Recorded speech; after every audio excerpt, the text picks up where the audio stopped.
반갑습니다. 자, 오늘 제가 이 자리에 섰는데 이렇게 서다 보면 어떤 생각이 드냐면 딱 강의를 시작하잖아요. 그럼 바로 저는 이런 생각을 합니다.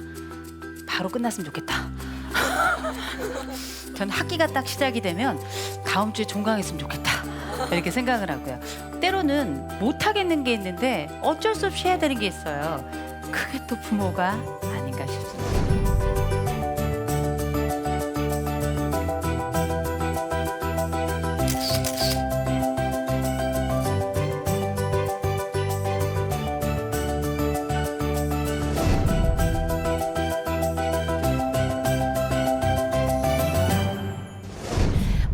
여러분들 아시겠지만 저는 여자입니다. 제가 생긴 건 이런데 여자예요. 여자인데 저는 여자라서 아버지 역할을 해본 적이 없어요. 그렇죠? 여성분들은 대부분 아버지 역할 하기가 아마 어려울걸요. 남성분들 중에서는 대부분 아버지 역할을 하시지만 또 결혼을 안 하시는 경우에는 아버지 역할을 할 기회가 별로 없습니다. 그래서 우리는 아버지가 아닌 사람들은 아버지에 관심이 없어요. 단 아버지에게 상처를 받았거나 내가 원하는 아버지 상이 있을 땐 아버지에 대한 관심이 생겨납니다.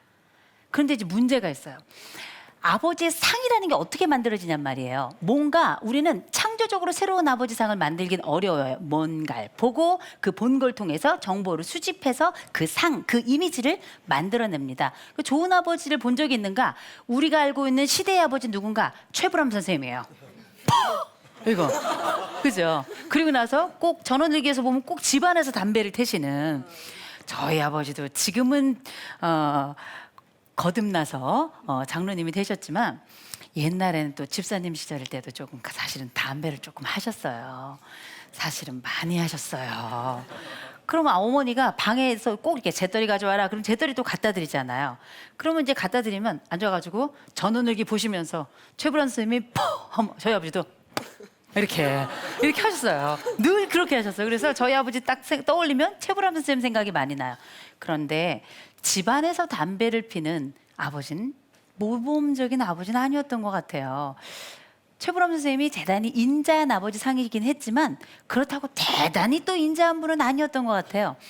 더 중요한 건 최불암 선생님이 아니라 내 아버지는 그렇게 인자하지만은 않은 아버지셨던 것 같기도 해요. 저희 집은 어렸을 때 토요일이면 항상 의식을 치러요.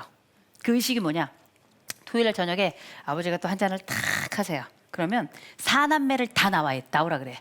그러면 순서대로 다 언니, 오빠 저 이렇게 앉아요. 그러면 뭐라는가? 일주일 동안 잘못했던 걸 다 불어야 돼. 그럼 이제 잘못한 걸 딱 얘기하고 나면 아버지가 그래요. 그래서 너는 어떻게 처벌을 받을래? 자아비판이지. 처벌도 결정해서 뭐 3대를 받겠습니다. 뭐 4대를 받겠습니다. 뭐 손바닥을 받겠습니다. 종아리를 받겠습니다. 본인이 또 처벌을 선택해요. 나 같으면 안 맞는다 그러겠구만. 그럼 또 언니는 3대를 받겠습니다. 그럼 또 종아리를 착착착 맞아요. 뭐 그다음에 저희 큰 오빠가 뭐 손바닥을 2대 맞겠습니다. 그럼 착착 맞아요. 그럼 또 저희 작은 오빠가 저는 뭐 1대를 맞겠습니다. 내려오면서 꾀가 생기잖아요. 전 단 1대도 안 맞았습니다. 왜? 작은 오빠 순서가 오기 전에 저는 이미 기절이에요. 일단 울고 널브러지면 돼요. 방법은 다 있더라고요. 여러분 아시죠? 이 세상에는 4종류의 자식이 있습니다. 최고의 자식, 공부까지 잘하는 자식. 이야, 엄친아, 엄마 친구 아들. 우리 집엔 없어. 그죠? 근데 저희 집에 엄친아가 한 명 있어요. 엄마 친아들이라고. 핏줄로만 승부하는 아들이 하나 있어요. 자. 2번째 자식이 있습니다. 첫째는 공부까지 잘하는 자식. 2번째 자식은 공부는 좀 못하는데 그래도 지 엄마 말은 잘 듣는 자식. 이만해도 살아요. 3번째 자식이 있습니다. 공부도 못해. 지 엄마 말도 더럽게 안 들어. 그래도 지 몸 하나는 건강한 새끼. 병원비는 줄여 그래도. 그죠? 최악의 자식이 있습니다. 지혜비 닮은 놈이라고. 지혜비 닮은 놈. 그 얘기는 애들 입에서 나온 건 아닐 겁니다. 아내들 입에서 나왔을 텐데 어머니들은 아버지들이 노력하는 거 알면서도 늘 우리는 불평 속에서 궁지렁 하다가 나중에 남편이가 삼시기가 되면 밥 세끼는 혼자 챙겨 먹지도 못하는 그런 남편이라고 또 흉을 보거나 이러긴 하죠. 생각해보면 아버지는 도망갈 구석이 없는 것 같아요. 아들도 아버지는 좋은 사람이 아니었대. 딸도 아버지는 나랑 얘기를 안 했대. 아내는 자긴 평생 외로웠대. 그리고 평생 당신이 한 건 뭐야? 이렇게 이야기를 해요. 아버지들 가슴이 짠하시죠? 이 세상의 모든 아버지들 아니라고는 말 못하시네요. 그렇죠? 그리고 놀랍게 아버지들은 변명을 하지 않더라고요. 이상하죠? 욕이라도 한 번 했으면 좋겠는데 야 이 시베리안 허스키야 뭐 이렇게 욕도 할 수 있잖아요. 욕도 안 하십니다. 그냥 이렇게 지나가잖아요. 그렇다 보니 우리 아버지들은 늘 이름표가 붙었습니다. 죄인으로. 그렇게 붙었던 것 같아요. 그러면 괜찮은 아버지가 되기 위해서는 우리에게 어떤 비결이 필요할까? 괜찮은 아버지가 되는 비결은 여러 과정이 있습니다. 괜찮은 아버지, 더 괜찮은 아버지, 가장 괜찮은 아버지, 이렇게 점점 진도가 나가게 될 텐데 아주 베이스 정도는 되는, 기본 정도는 되는 괜찮은 아버지, 어떤 아버지가 될까 한번 생각해 보도록 하겠습니다. 어색함을 견뎌라 이런 얘기를 하는데 저희 남편이 참 괜찮아요. 참 괜찮은 사람입니다. 저보다 나이는 어리지만 전 제 남편을 존경합니다. 근데 저는 그 사람이 이게 사람이라는 게 나이의 문제가 아니라 인품이 참 아름답고 인품에서 향기가 나는 사람이에요. 그런 사람인데 한 번은 저희 남편이 저희 아들, 저희 딸 딱 앉혀놓고 얘기하더라고요. 저희 딸한테 아이나 너는 아버지보다 괜찮은 남자를 만나라. 본인이 자기가 어떤지 아는 거지. 저희 아들을 탁 앉혀놓더니 자이나 너는 딱 엄마 같은 여자를 만나라. 저희 아들이 나이 많고 뚱뚱한 여자요? 이렇게 얘기를 했단 말이에요. 그래서 저는 결심을 했죠. 이놈에겐 유산을 주지 말자. 30 넘어서 내 연금에 빨대만 꽂아봐라. 이렇게 이제 다짐을 하게 되는데 놀랍게 그렇게 유머가 풍성한 저희 아들이 아주 유머러스하거든요. 저희 애 아빠도 굉장히 인품이 좋은 사람입니다. 그럼 둘이 딱 앉잖아요. 뭐 하냐? 싸워요. 어떻게 싸우냐? 아버지 이거 잘 안 되는데요? 좀 혼자 좀 잘해봐라. 아우 좀 아버지라면 좀 도와줘야 되는 거 아닌가? 그럼 아버지가 그러죠. 아버지라고 도와줘야 되는 건 아니야. 이렇게 이야기를 해요. 그럼 어떡해? 뭐래? 이렇게 얘기해요. 그러면 그날은 난리가 나는 날이에요. 와봐라.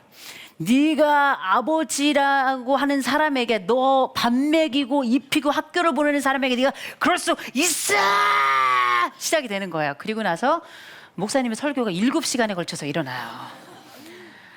저희 남편의 잔소리는 때로는 환청으로 들려요. 저도 웅웅웅웅웅웅웅웅웅. 그 나중에 아이들은 아버지가 이야기를 시작하려고 그러면 차라리 때리세요. 이렇게 얘기할 정도로 정말 잔소리가 심합니다. 그런데 반박할 수가 없어요. 틀린 말이 한 마디도 없으니까. 그러니까 저희 아들이 선택한 방법은 아버지랑 있으면 말을 안 해요. 아버지가 자인아 물 좀 떠다 줄래? 자인아 이거 이렇게 하면 안 되지? 그렇다 보니 사춘기에 접어든 아들과 아버지 사이에 어색함이 감돌기 시작하더라고요. 어색함이. 관심이 없는 아버지가 아니에요. 관심이 있는 아버지인데도 불구하고 어색함이 돌기 시작하더라고요.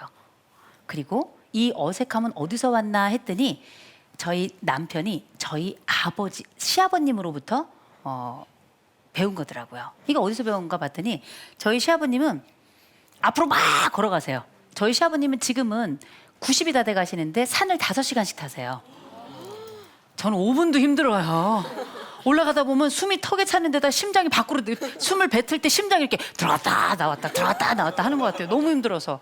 저희 아버님 정말 정정하세요. 지금 치매기가 조금 있으신데 그래도 굉장히 정정하신 편이세요.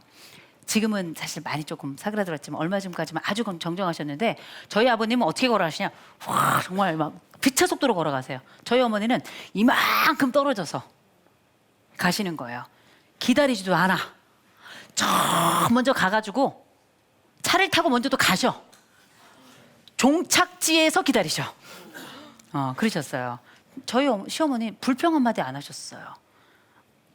참 대단하시죠? 저 같으면 죽었어. 저 같으면. 아버지가 빨리 걸어가는 이유는 뭘까? 제가 아버님께 여쭤봤어요. 아버님, 왜 이렇게 빨리 걸어가세요? 어머니랑 좀 같이 가시면 더 좋지 않을까요, 아버님? 저랑 같이 가는 것처럼.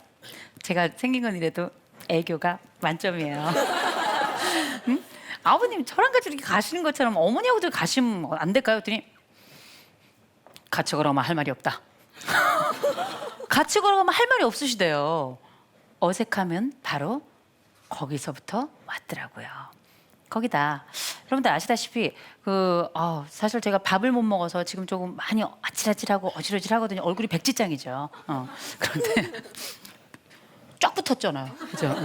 근데 이제 우리가 왜 배가 고플 때가 있고 배가 부를 때가 있잖아요. 그럼 사람은 배가 고플 때는 밥을 찾고 배가 부를 때는 잠을 자게 되잖아요. 그렇죠? 다 비슷하구나. 저만 배부르면 잠자는 줄 알았어요. 전 먹으면 자거든요. 근데 아버지들은 도대체 이 공복일 때와 만복일 가득 이제 배가 불렀을 때는 어떻게 지내시나 잘 봤어요. 그랬더니 배가 고프면 신문을 읽으시고 배가 부르면 TV를 보시더라고요. 잘 생각해 보세요. 그렇죠? 요새 아버지는 신문이 요새 잘 안 팔리잖아요. 배가 고플 땐 인터넷을 하시고 배가 부를 땐 TV를 보시더라고요. 아버지들은 왜 그렇게 혼자 사는 사람처럼 지낼까? 왜 숫사사처럼 지낼까? 어색함을 견디기 어려웠던 모양입니다. 그죠? 그리고 나서 아버지 이쪽으로 좀 오세요. 그러면 아버지 뭐라고 하세요? 아유 목이야. 이게 쉽지 않구나. 근데 이렇게 하셨죠. 그리고 이 함께 있는 공간이 조금 힘들고 어려울 땐 꼭 담배를 찾으세요. 어색함을 메워주는 가장 좋은 걸로 과거에는 담배, 요새는 스마트폰. 그렇죠. 그래놓고 애들 보고는 작작하래. 그죠. 아버지들은 좀 그 보면 애들이 볼 때도 아버지를 하면서 꼭 나는 못하게 한다고 이해는 가요. 그러나 아버지가 스마트폰을 즐기는 건 즐김이라기보다 가족들 사이에 들어올 공간을 발견하지 못할 때 더욱 그러한 것 같습니다. 그렇다면 괜찮은 아버지가 되기 위해서 제일 좋은 방법 중에 두 번째입니다. 어색함을 견뎠다고요? 그럼 이제 아내가 있는 공간으로 들어가셔야 돼요. 좋은 아버지는 좋은 남편이기도 합니다. 보통 아이들이 아버지를 통해서만 배운다고 생각하시죠. 아이들이 배우는 건 아버지가 어머니와 어떤 방식으로 소통하는가를 본다는 거죠. 아버지들에게 제가 권해요. 밥만 먹지 말고 아내와 역할을 바꿔봐라. 그래서 제가 보통 이제 30대부터 아버지들이 해야 될 조건에 대해서 이야기합니다.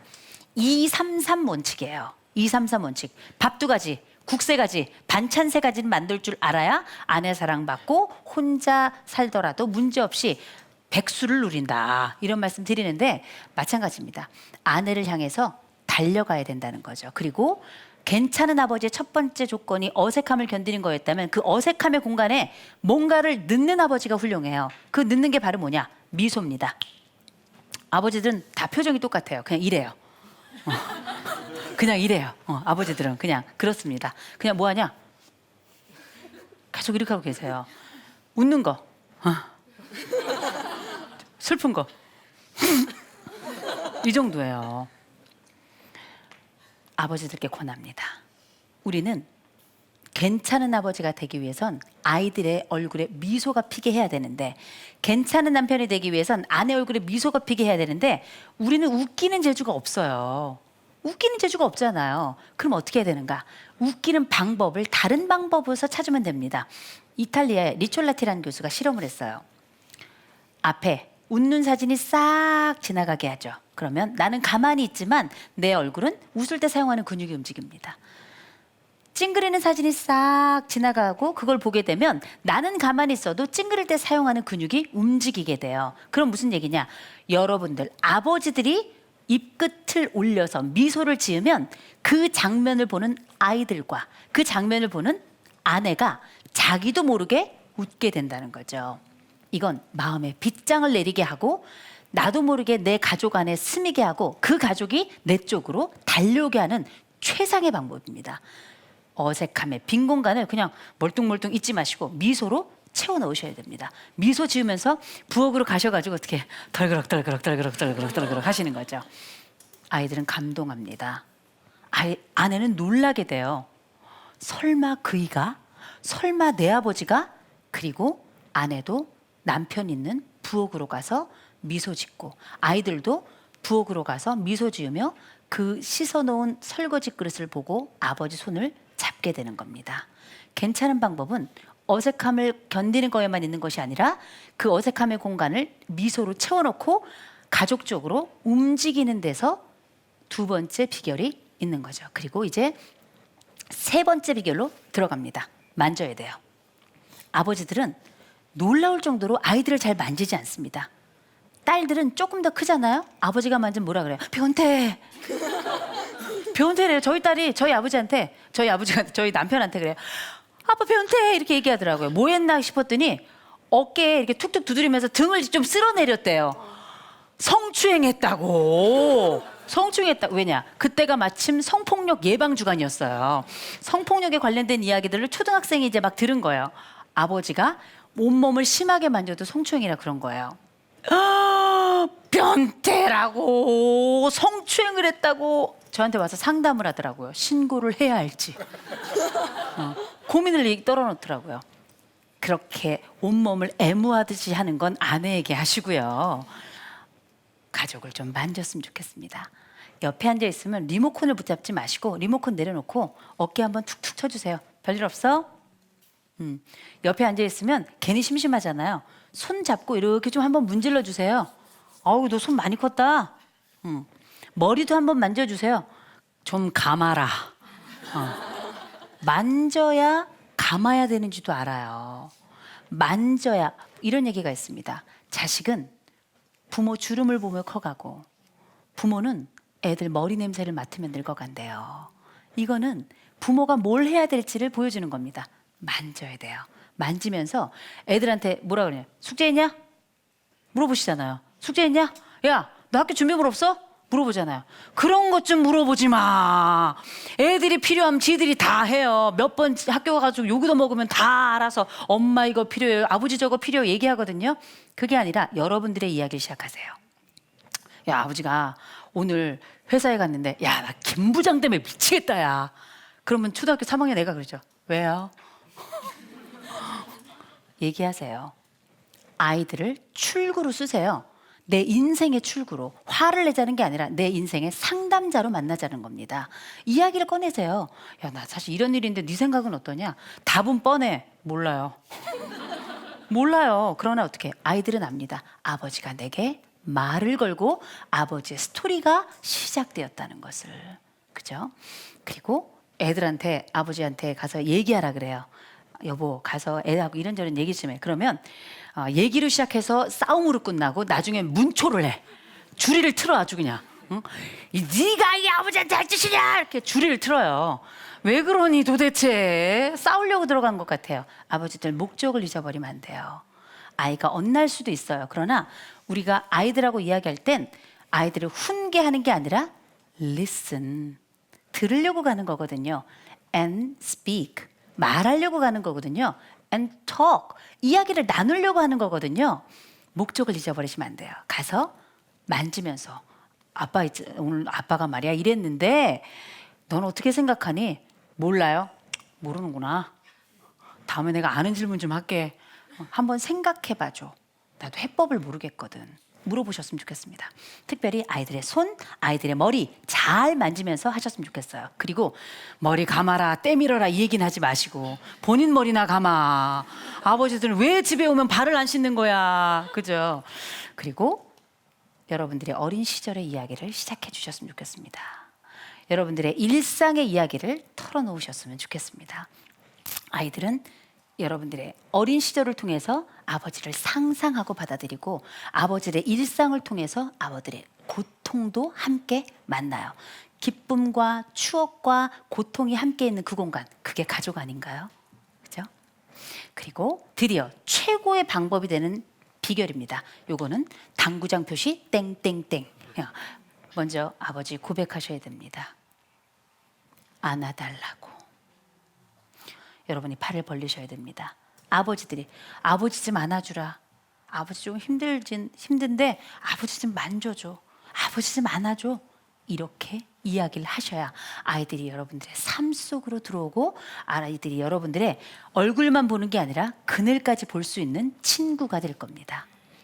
두 번째, 애들 앞에서 아버지들 제발 좀 우세요. 사나이 대장부 컴플렉스, 강한 아버지, 강한 남자 컴플렉스 다 버리셨으면 좋겠습니다.